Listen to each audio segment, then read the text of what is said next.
ہم خبر شامل کریں گے۔ سپریم کورٹ نے سوال اٹھایا ہے کہ بجلی چوری پر براہ راست ایف آئی آر درج ہو سکتی ہے یا نہیں۔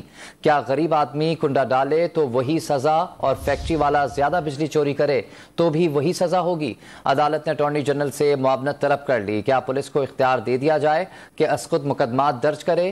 بجلی کی تقسیم کار کمپنی نے مقدمے کے اندراج کے خلاف پشاور ہائی کورٹ کے فیصلے کو سپریم کورٹ میں چیلنج کیا تھا۔ حسیب بھٹی سے مزید اس حوالے سے جانیں گے۔ حسیب بھٹی، بتائیے گا کیا ریمارک سامنے آیا عدالت کے؟ دیکھیے، چیف جسٹس کی سربراہی میں 3 رکنی بینچ نے اس کیس کی سماعت کی اور اس موقع پر جسٹس عائشہ ملک نے یہ سوال اٹھایا کہ کیا غریب آدمی کنڈا ڈالے تو وہی سزا اور فیکٹری والا زیادہ بجلی چوری کرے تو بھی وہی سزا ہوگی۔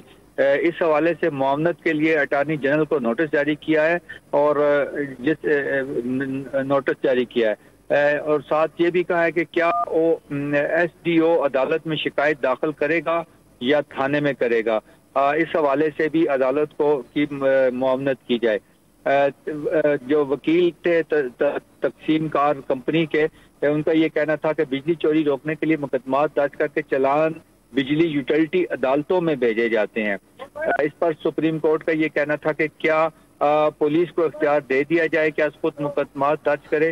چیف جسٹس آف پاکستان نے کہا کہ عدالت نے تفریق کرنی ہوتی ہے کہ کون سا جرم سنگین نوعیت کا ہے اور کون سا نہیں۔ کوئی بارودی مواد سے ٹرانسمیشن لائن اڑا دے تو یہ ایک سنگین جرم ہے۔ عدالت نے دیکھنا ہے کہ کوئی قانون عام آدمی کا استحصال نہ کرے۔ جی ٹھیک ہے حسیب بھٹی، آپ نے تفصیلاً سماعت کے بارے میں آگاہ کیا، آپ کا شکریہ۔